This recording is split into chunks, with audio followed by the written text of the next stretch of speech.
Hey guys, welcome to another Dragonheir Silent Gods video. Today we're going to be covering one of the weekly bosses, and that's the Emerald Dragon. It's the first one you actually face along in the story, and as you'll recognise it here. So the boss in itself, it's a three-phase encounter. So the first bit you will be facing these two enemies here. It's fairly simple. One of them does decrease defense, one of them does decrease attack, and then you move on to the actual boss fight.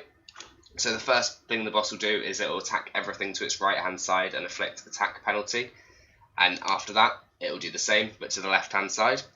Its ultimate skill is it disappears and it summons 5 little dragons. It won't actually reappear until you've killed these, so obviously it's quite important to bring some AoE damage into your team to make sure you can deal with these quickly to get back to the boss. So once you've killed the boss once, it will come back to life. Very similar, but it's just a little bit stronger. So as you can see here, its first skill is it just spits out 3 venomous projectiles dealing damage to random targets. You can't really control that.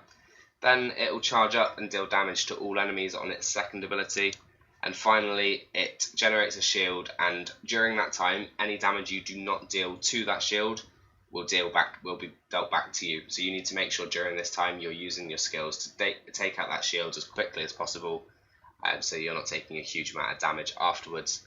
So the team I'm using here is fairly free-to-play accessible. There's no legendaries in the team at all. Obviously using 3 epics in Adolphus, Dane and Frobath.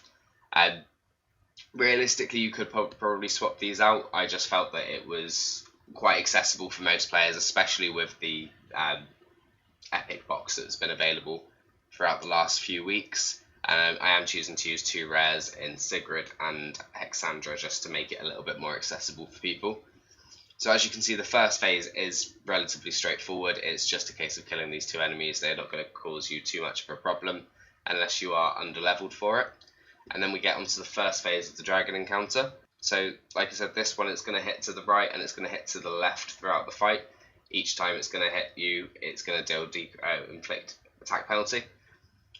But once again, not too much of a problem. It's a fairly straightforward fight and it's not going to hurt you too much as long as you've got enough support and defensive stats in your team.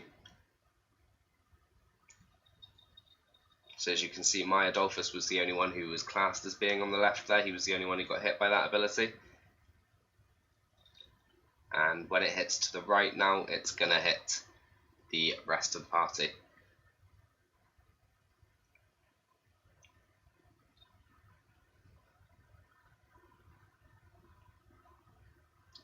So there, this could have been a lot faster if I'd chosen to use it to do it on manual.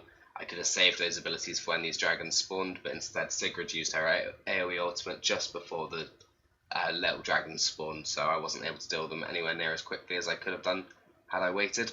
But obviously we want things to be full auto where possible, especially longer fights such as this one. It just saves us a little bit of time each week.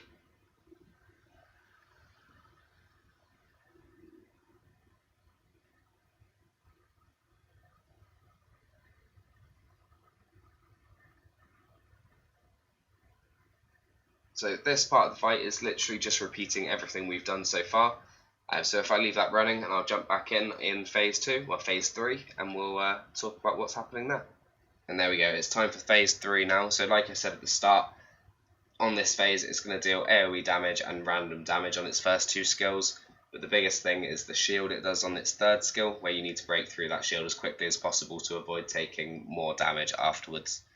Obviously I have run this on auto, so it might not be the perfect storm, but if you are struggling, if you manual this and just make sure you're saving your ultimates to take that shield out, it will be absolutely fine.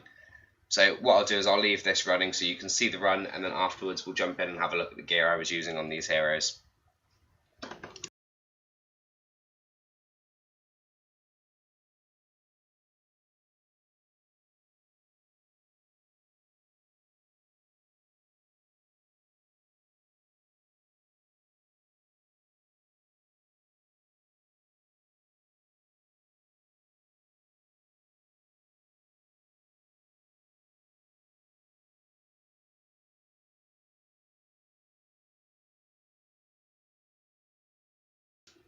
And there we go, the run's coming to an end. Obviously we were successful in clearing stage 4 of this boss, which means we get the most rewards every single week with a very nice, well, auto team. So now if we jump in and have a look at the builds I used, they are fairly simple builds I use everywhere. So first up we've got Furbath. He's in an ally protection set with plenty of defensive stats and also enough accuracy to land decrease attack throughout the fight. Adolphus is in the 3 as emblem set, so he's giving increased attack to everybody every time he uses his ultimate, also built with enlightenment for bigger shields.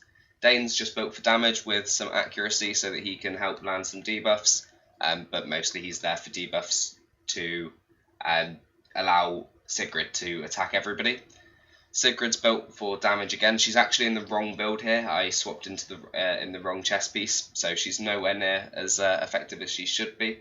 And lastly, we've got Hexandra. So my Hexandra is actually built for Ancient Battlefield with high resistance, but she does the job. She keeps everybody alive throughout the run. So that is all for today's video. Hopefully this helps you guys take down the Emerald Dragon. But thank you very much for watching, and we'll see you again.